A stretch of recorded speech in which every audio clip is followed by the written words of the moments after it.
Hi guys, this is Ray with PhoneArena. I'm at MWC 2014 and I'm currently taking a look at the LG G2 Mini. So it's a new mini handset unveiled by LG here.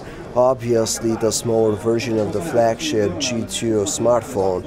And what better way to see what it's made of than to compare it directly to what could be considered the king of small handsets, the iPhone 5S.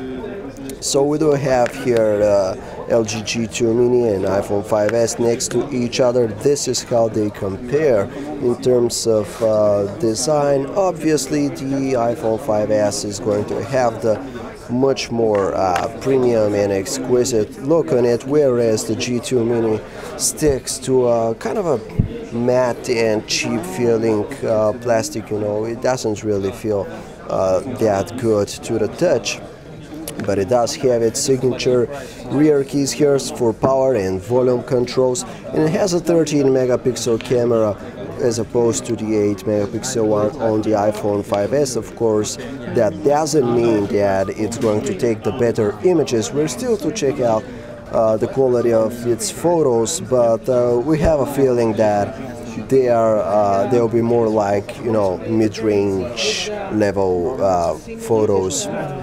So here is how the screens compare. We do have a 4.7-inch panel here on the G2. Even though it's not tremendously bigger than the iPhone 5S, it still manages to pack the much bigger display with its 4.7 inches compared to the 4 inches on the iPhone 5S. Resolution-wise, the LG G2 Mini is slightly worse with its QHD resolution of 540 by 960 pixels.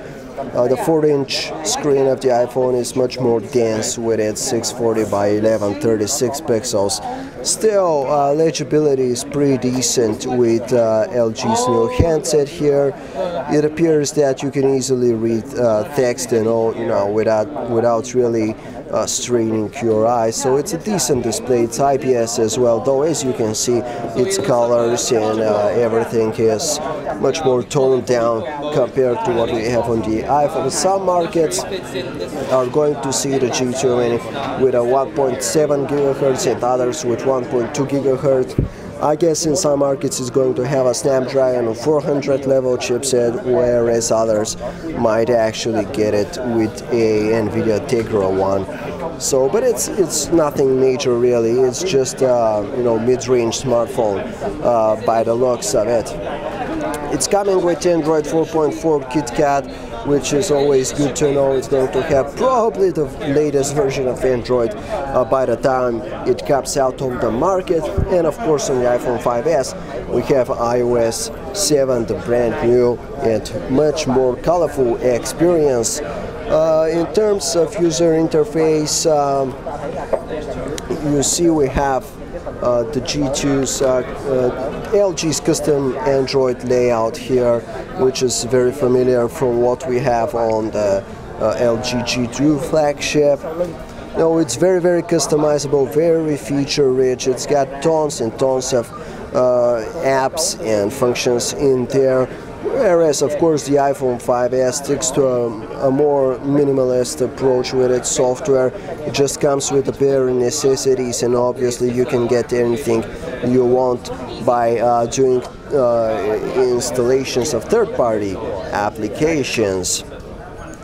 So that's pretty much it, guys. Our first look at the G2 Mini, and we have just compared it to the iPhone 5S. Obviously they're not in the same league, but at least in terms of size they're pretty close to each other. So that's it. Of course, if you want to learn more, just come visit us at PhoneArena.com.